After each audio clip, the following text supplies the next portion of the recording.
Welcome back guys. तो आज हम बात करेंगे राउटर आर्किटेक्चर की।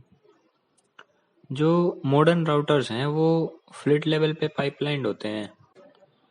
इन राउटर्स के अंदर लिमिटेड नंबर्स ऑफ बफर होते हैं और जो लेटेंसी है क्रेडिट हैंडलिंग की उससे परफॉर्मेंस पे काफ़ी इम्पैक्ट पड़ सकता है।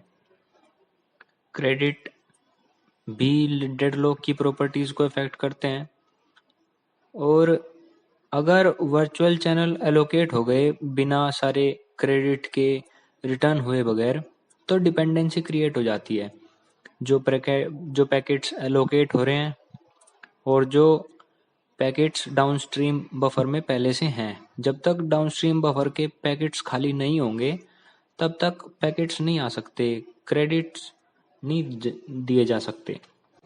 जब हम राउटर आर्किटेक्चर की बात करते हैं तो सबसे पहला काम होता है बफर राइट इनपुट में। तो इनपुट यूनिट के अंदर एक बार बफर राइट हो गए तो उसके बाद हम करते हैं राउटर कंप्यूटेशन। राउटर कंप्यूटेशन सबसे पहले किया जाता है, ये आउटपुट पोर्ट डिटरमाइन करता है जिसमें हम पैकेट को फॉरवर्ड करेंगे। एक बार आउटपुट पोर्ट मिल गया उसके बाद पैकेट रिक्वेस्ट करता है आउटपुट वर्चुअल चैनल एलोकेटर से। तो इसीलिए जो थर्ड स्टेज है वो वर्चुअल चैनल एलोकेशन हो जाती है, वीसी एलोकेशन।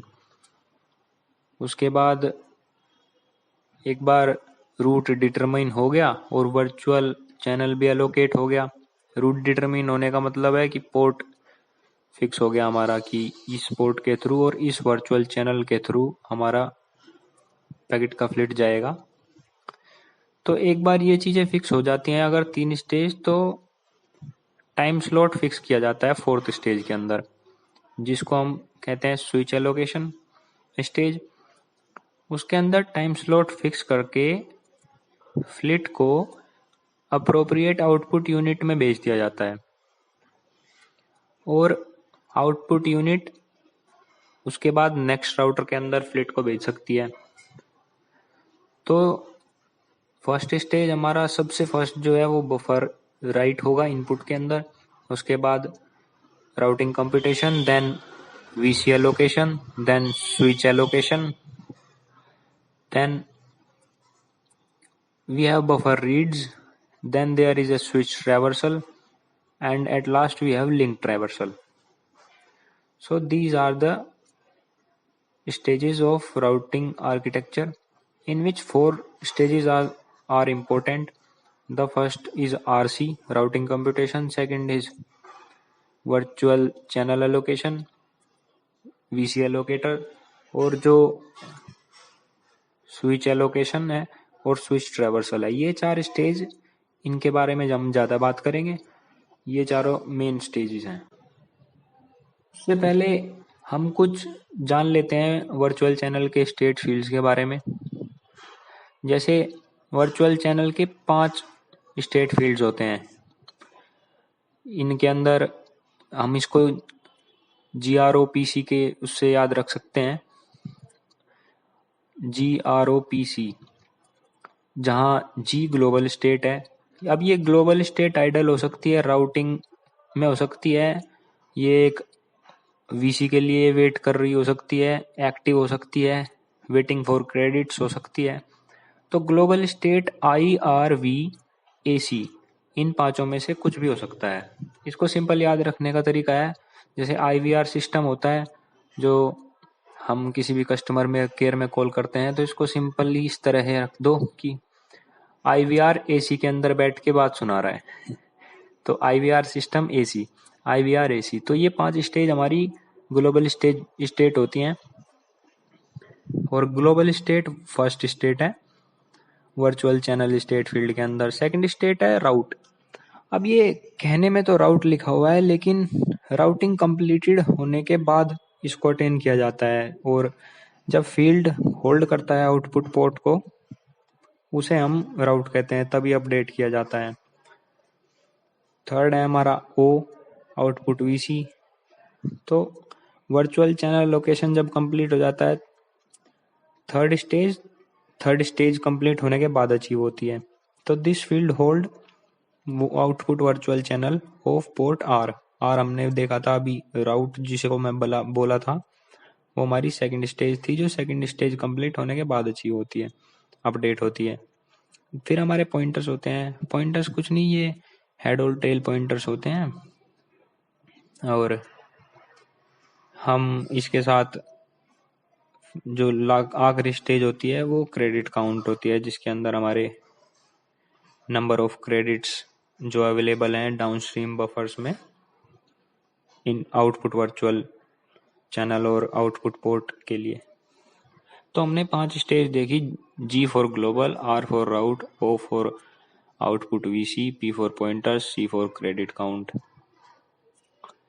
अब ये जो हमारी 5 स्टेज थी, ये इनपुट वर्चुअल चैनल के लिए थी। अब एक आउटपुट वीसी के लिए भी 3 हमारे पास फील्ड्स होते हैं, वो होते हैं जीआईसी। जी ग्लोबल स्टेट के लिए ही है और सी क्रेडिट काउंट के लिए ही है, लेकिन आई इनपुट वीसी के लिए हो गया। अब जैसे वहां पे 5 स्टेज थी जी के अंदर, आई वी आर ए सी, यहाँ पे केवल आई और ए सी है। जब स्टेट आइडल है तो आई, एक्टिव है तो ए, और क्रेडिट्स के लिए वेट कर रहा है तो सी। क्रेडिट डाउनस्ट्रीम बफर से अपस्ट्रीम बफर आते हैं ताकि हम अपने फ्लिट भेज सकें। फिर एक जो सेकंड है, इसमें जीआईसी है ना, तो सेकंड स्टेट आई है। आई के अंदर इनपुट पोर्ट है वर्चुअल चैनल का। तो जैसे हमारा जब थर्ड स्टेज कंप्लीट हो गई थी तो हमारे पास एक आउटपुट वीसी था, इसी तरह यहाँ आई के अंदर इनपुट वीसी है। फिर क्रेडिट काउंट है यहाँ सिमिलर सी, इसमें नंबर बफर्स अवेलेबल होते हैं डाउनस्ट्रीम नोड पे, वो रखा जाता है।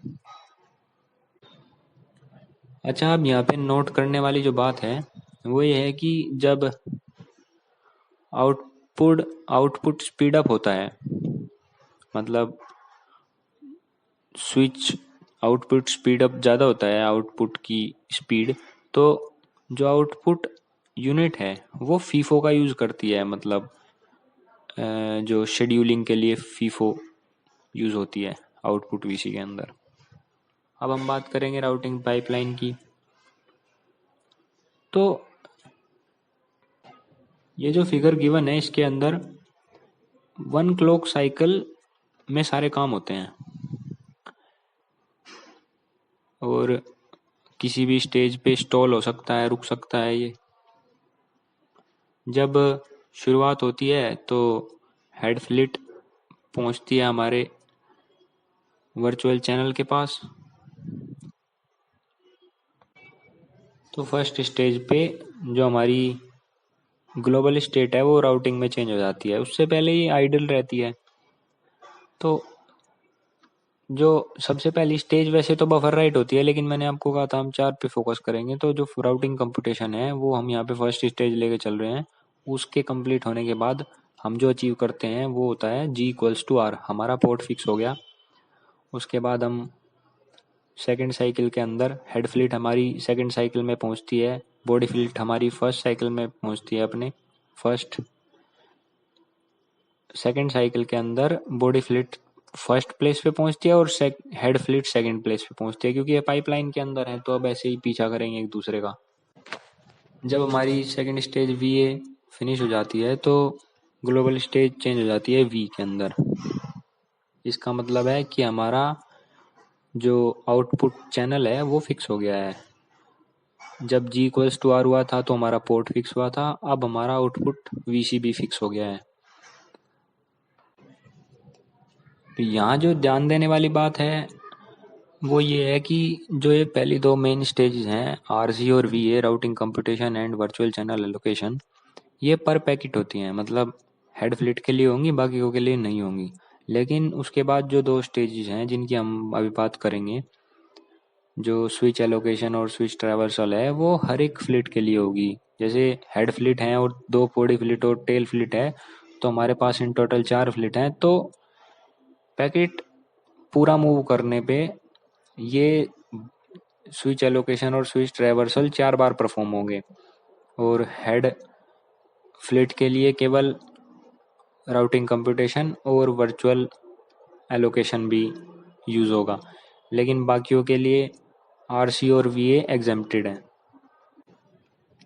अब जब हमारा ग्लोबल स्टेट वी के अंदर चेंज हो गया था सेकंड जैसे ही हम सेकंड शुरुआत करते हैं सेकंड साइकिल के अंदर, तो इसका मतलब था कि अब हम वेट कर रहे हैं आउटपुट वीसी के लिए।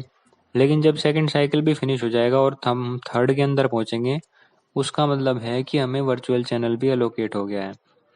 तो पहले 2 साइकिल ख़त्म करने के बाद हमारी जो स्टेज होती है वो G=O हो जाती है, और इसी दौरान हमारा आर फील्ड अपडेट हो चुका है जिसमें पोर्ट है, हमारा जो ओ फील्ड है वो अपडेट हो चुका है जिसमें हमारा आउटपुट वीसी है। जब हमारा साइकिल 3 शुरू होता है तो जो पर पैकेट प्रोसेसिंग है वो कंप्लीट हो चुकी है। अब पर फ्लिट होगा जो होना है, तो स्विच एलोकेशन शुरू हो जाता है। हेड फ्लिट ये चीज़ शुरुआत करता है इसकी, लेकिन किसी भी दूसरी फ्लिट की तरह इसको ट्रीट किया जाता है। और सबसे पहला काम जो किया जाता है वो ग्लोबल स्टेट को एक्टिव कर दिया जाता है, और जिस एक्टिव वर्चुअल चैनल के पास क्रेडिट 0 से ज़्यादा होंगे उसको एक टाइम अलॉट किया जाता है और उसको आगे भेज दिया जाता है। यहाँ पे एक जो कंपटीशन होता है स्विच एलोकेशन के अंदर, वो आउटपुट पोर्ट के लिए होता है, लेकिन ये जो कंपटीशन है वो दूसरे वर्चुअल चैनल्स के लिए भी है, और सेम इनपुट यूनिट हो सकती है और सेम इनपुट पोर्ट हो सकता है। अब जो हमारी बॉडी फ्लिट्स हैं और टेल फ्लिट हैं, उनको पहली 2 स्टेज में कोई कंपटीशन नहीं करना, बस फॉलो करना है हेड फ्लिट को और आगे बढ़ते जाना है। उन्हें जो कंपटीशन परफॉर्म करना है वो स्विच एलोकेशन में है, जो कंपटीशन वो फेस करेंगे वहाँ, और फिर स्विच ट्रैवर्सल जो होगा उसी में उसे टाइम लगेगा body fillets and tell fillets को। टेल फ्लिट जब किसी स्टेज को छोड़ती है, तो जब फाइनल स्विच ट्रैवर्सल स्टेज को छोड़ती है और लिंक ट्रैवर्सल स्टेट में होती है, तो दूसरी हेड ऑफ अनदर पैकेट वो वहाँ पे आइडल से निकल के G=R हो जाता है उसका ग्लोबल स्टेट जो है। जब हेड फ्लिट थर्ड स्टेज को कंप्लीट कर लेती है जो कि स्विच एलोकेशन है, तो P जो स्टेट होती है वो अपडेट हो जाती है और वो डिपार्चर रिफ्लेक्ट करती है हेड फ्लिट का। इसके अंदर जो डाउनस्ट्रीम से आ रहे क्रेडिट्स हैं उनको जोड़ लिया जाता है और क्रेडिट्स को ऊपर भेज दिया जाता है। अब इन सभी स्टेजेस के दौरान कुछ स्टॉल्स भी हो सकते हैं। सो मेनली 6 टाइप्स के स्टॉल्स होते हैं, जिनमें 3 पैकेट स्टॉल्स होते हैं जिसमें पूरा पैकेट रुक जाता है, और 3 फ्लिट स्टॉल्स होते हैं। तो पहले पैकेट स्टॉल्स को देखेंगे। पैकेट स्टॉल जब होते हैं तो वो पहली 2 स्टेज के अंदर ही हो जाते हैं, जब ग्लोबल स्टेट I, V और R होती है। तो उसमें पैकेट स्टॉल पहला टाइप जो है वो VC बिजी होने का होता है, जब जो ग्लोबल है वो आइडली होता है और हेड फ्लिट नेक्स्ट पैकेट का राइव हो जाता है उससे पहले कि टेल फ्लिट अपना स्विच एलोकेशन कंप्लीट कर पाए। तो ऐसे नए पैकेट के हेड फ्लिट आने की वजह से ये VC बिजी वाला हमारा फर्स्ट टाइप का पैकेट स्टॉल हो जाता है। दूसरे टाइप का है राउटिंग के अंदर, राउटिंग कंप्लीट नहीं होती और नेक्स्ट साइकिल में अटेम्प्ट की जाती है। ये ग्लोबल स्टेट आर के दौरान होता है जब हमारा राउटिंग कंप्यूटेशन नहीं हो पाता। तीसरे में VC एलोकेशन नहीं हो पाता, VC एलोकेशन अनसक्सेसफुल होता है, तो राउटिंग कंप्यूटेशन के बाद जो हमारी स्टेट G=V होती है वही फिक्स रह जाती है और री अटेम्प्ट होता है VC एलोकेशन का नेक्स्ट साइकिल के अंदर। तो ये 3 जो VC बिजी, राउटिंग, कंप्यूटेशन और VC एलोकेशन, ये 3 टाइप के हमारे पैकेट स्टॉल्स हैं। फिर उसके बाद फ्लिट स्टॉल्स होते हैं। फ्लिट स्टॉल्स के अंदर जो हमारी ग्लोबल स्टेट होती है वो हमेशा एक्टिव स्टेज में होती है। इसके अंदर 3 टाइप के होते हैं stalls. First is credit, second is buffer empty, third is switch. जब क्रेडिट स्टॉल होता है तो क्रेडिट 0 है, इसका मतलब हमें इजाजत नहीं है कि हम अपना पैकेट डाउनस्ट्रीम राउटर के अंदर, हम अपना फ्लिट डाउनस्ट्रीम राउटर को भेज सकें। तो क्रेडिट 0 है तो स्विच एलोकेशन अनसक्सेसफुल हो जाएगा। फिर बफर एम्प्टी है तो कोई फ्लिट ही अवेलेबल नहीं है, हमारे पास डेटा अवेलेबल नहीं है, तो हम क्या भेजेंगे। थर्ड में स्विच है, स्विच इंस्टॉल जो होता है उसके अंदर स्विच एलोकेशन अटेम्प्ट होता है बट अनसक्सेसफुल हो जाता है ड्यू टू कंपटीशन।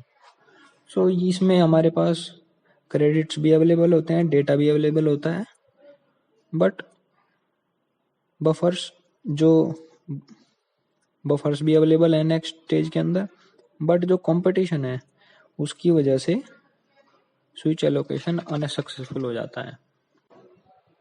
तो अब हमें अपनी पाइपलाइन को अगर फास्ट करना है तो हमें ये स्टॉल्स भी रोकने पड़ेंगे और स्टेजेस को भी कम करना पड़ेगा, क्योंकि जो लेटेंसी होती है इंटरकनेक्शन नेटवर्क के अंदर वो डायरेक्टली प्रोपोर्शनल होती है पाइपलाइन के डेप्थ पे। अब रिड्यूस करना है अगर पाइपलाइन की स्टेजेस को, तो हर एक डिले हम हर एक स्टेज का डिले बढ़ा नहीं सकते। मान लीजिए कि हम स्टेजेस रिड्यूस कर दें और हर स्टेज में डिले हो जाए तो फिर कुछ फ़ायदा ही नहीं होगा। तो हमारे पास दो ऑप्शन होते हैं, एक तो स्पेक्यूलेशन होता है और दूसरा लुक अहेड होता है। तो पहले हम स्पेक्यूलेशन की बात करेंगे। स्पेक्यूलेशन के अंदर क्या होता है कि एक बार हमें वर्चुअल चैनल अगर मिल गया तो switch allocation virtual channel allocation के साथ में कर देते हैं। जैसे राउटिंग कंप्यूटेशन फर्स्ट स्टेज है तो सेकंड और थर्ड स्टेज को साथ में कर देना पैरेलली, उसको हम स्पेक्यूलेशन कह सकते हैं। अब इसके अंदर प्रॉब्लम क्या है कि मान लीजिए वीसी एलोकेशन नहीं हो पाया, तो अगर स्विच एलोकेशन हो भी गया तो इग्नोर हो जाएगा अगर वो सक्सेसफुल भी है।